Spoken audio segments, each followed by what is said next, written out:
क्या आपको लगातार थकान रहने लगी है या वज़न आपका बढ़ रहा है जबकि आप खाना उतना ही खा रहे हैं?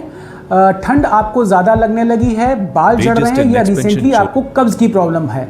या फिर मैं इसका उल्टा कर दूं कि आपका वज़न तेज़ी से घट रहा है, आपका दिल तेज़ी से धड़कने लगा है और आपका जो है वो ज़रूरत से ज़्यादा जो है वो पसीना आने लगा है।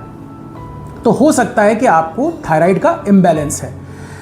लेकिन सवाल ये है कि थायराइड आखिर क्या होता है, क्यों इसका इम्बैलेंस होता है, या TSH घटने या बढ़ने का क्या मतलब होता है, या थायराइड को क्या नेचुरली भी हम ठीक कर सकते हैं? आज के इस वीडियो में हम इन सारे चीज़ों को कवर करेंगे। तो चलिए फिर शुरू करते हैं। मेरा नाम डॉक्टर अभिषेक कृष्णा है। नमस्कार।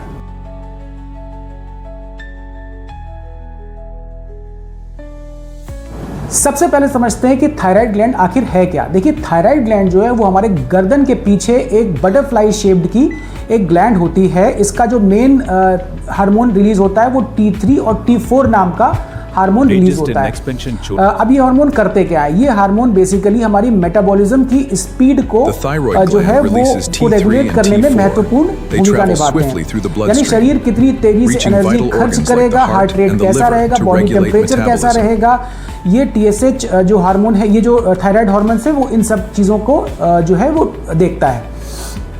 तो इस जो थायराइड हार्मोन है इसको जो है वो रेगुलेट जो करता है वो होता है हमारा पिट्यूटरी ग्लैंड। अब पिट्यूटरी ग्लैंड जो होता है वो TSH हार्मोन बनाता है। इसको आप बेसिकली बॉडी का थर्मोस्टेट भी कह सकते हैं। तो थायराइड हार्मोन अगर कम हो जाए तो पिट्यूटरी ग्लैंड जो होती है वो TSH भेज के थायराइड हार्मोन को काम करने के लिए स्टिमुलेट करती है। अब थायराइड हार्मोन की समस्याएं क्या है? बेसिकली इसमें दो समस्याएं होती है। एक होती है हाइपोथायराइडिज्म यानी कि थायराइड कम होना, और एक होता है हाइपर यानी ज़रूरत से ज़्यादा थायराइड हार्मोन का रिलीज होना। तो सबसे पहले बात करते हैं हाइपोथायराइडिज्म की, जिसमें कि थायराइड हार्मोन कम रिलीज होता है। तो बेसिकली इसके जो कारण जो चीज़ें होती हैं वो होती है थकान हो सकती है, आपको वजन बढ़ सकता है, ठंड ज़्यादा लग सकती है, कब्ज़ हो सकता है, ड्राई स्किन हो सकता है और आपका बाल झड़ सकते हैं, सुस्ती आ सकती है और कंसंट्रेशन में भी परेशानी होती है। तो लेकिन ध्यान रखें कि इस तरह के जितने भी सिम्टम्स होते हैं उसका मतलब ये नहीं होता है कि आपको हाइपोथायराइडिज्म हो गया है। ऐसी और बहुत सारी समस्याएं हैं जो कि सेम टाइप के सिम्टम्स आपको देती हैं। अब आते हैं एक पॉपुलर सवाल पे कि क्या थायराइड हार्मोन को आप नेचुरली ठीक कर सकते हैं? देखिए, इसका सवाल का जवाब जो है वो थोड़ा सा कॉम्प्लेक्स है। कॉम्प्लेक्स ये है कि इसके बहुत सारे नुस्खे हैं अवेलेबल मार्केट में, लेकिन उन घरेलू नुस्खे के बल पे आप जो है वो हाइपोथायराइडिज्म के जो दवाई होती है वो आप बंद नहीं कर सकते हैं, क्योंकि उसको बंद करने से बहुत सारी कॉम्प्लिकेशन हो सकती हैं। लेकिन अच्छी लाइफस्टाइल मेंटेन कर सकते हैं। अगर आप डाइट से कुछ ले सकते हैं तो अच्छी लाइफस्टाइल ज़रूर मेंटेन कर सकते हैं। तो ओवरऑल आपको इसका जो आपकी लाइफस्टाइल है उसमें आपको सपोर्ट मिलेगा। तो पहली चीज़ क्या होती है? आपको होती है बैलेंस डाइट। तो आपकी डाइट में पर्याप्त जो है वो प्रोटीन होना चाहिए, vegetable, fruit, whole grains, healthy fats, ये सब तो होने ही चाहिए इस केस में। दूसरा जो होता है आयोडीन, जो सबसे ज़्यादा कम पाया जाता है। तो आयोडीन तो बहुत ज़रूरत है, तो वो ज़्यादातर आपको कॉमन सॉल्ट में, जो आजकल जितने भी नमक आ रहे हैं सारी कंपनियों में, ज़्यादातर आपको आयोडीन आपको उसमें मिल जाएगा। लेकिन इसका मतलब ये नहीं है कि ज़्यादा आयोडीन लें, क्योंकि ज़्यादा आयोडीन लेंगे आप नमक के थ्रू तो फिर आपका BP बढ़ने का भी खतरा रहता है, तो वो भी आपको नहीं करना है। तो आपको बैलेंस डाइट रखनी है। प्लस कई बार क्या होता है, आयोडीन सप्लीमेंट्स मिलते हैं, उसमें आपके जो है सीवीड प्रोडक्ट जो है वो अगर आपने ज़्यादा ले लिए तो वो भी बहुत ज़्यादा नुकसानदायक होते हैं। तो ये हमेशा एक सलाह से ही लेना चाहिए, अपने आप तो बिल्कुल भी नहीं लेना चाहिए। बैलेंस डाइट लीजिए और आयोडीन वाला नमक लीजिए। कई बार आजकल एक चीज़ मिथ चला हुआ है, वो भी मैं बस्ट कर दूं कि लोग सेंधा नमक ज़्यादा खाते हैं। प्लीज़ सेंधा नमक खाइए, लेकिन फिर कभी कभी खाइए, क्योंकि ज़्यादातर आपको यही वाला नमक खाना चाहिए जिसमें आयोडीन होता है। तीसरा जो होता है सेलेनियम और जिंक जो होता है वो आप ले सकते हैं।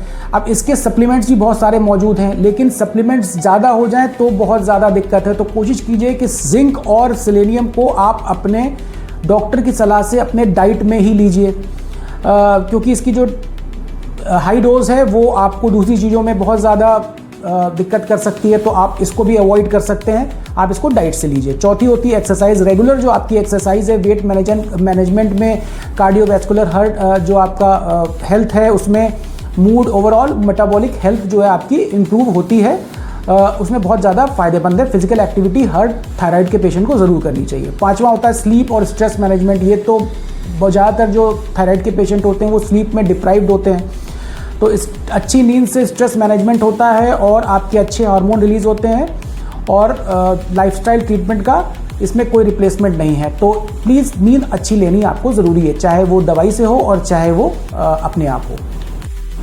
अब आते हैं इस पे कि थायराइड हार्मोन हमारी किन किन चीज़ों पे असर कर सकता है। एक जनरली जो है केवल एक मिथ है कि थायराइड से सिर्फ वजन बढ़ता है। नहीं, सिर्फ वजन नहीं बढ़ता है, बहुत सारी और सारी चीज़ें आपकी जो है बॉडी की वो प्रभावित होती हैं, जैसे कि हाइपरथायराइडिज्म, जिसमें कि जो है वो कम होता है आपका जो थायराइड हार्मोन है। तो अगर अनट्रीटेड रहे तो कोलेस्ट्रॉल बढ़ सकता है और आपकी कार्डियोवैस्कुलर हेल्थ पे बहुत बुरा असर पड़ सकता है, तो इसको ट्रीट करना बहुत ज़रूरी है। कुछ लोगों को वेट गेन भी होता है इससे, आपका मेंस्ट्रुअल जो साइकिल होती है वो लेडीज़ में उनमें दिक्कत होती है, फर्टिलिटी प्रॉब्लम भी हो सकती है फीमेल्स में।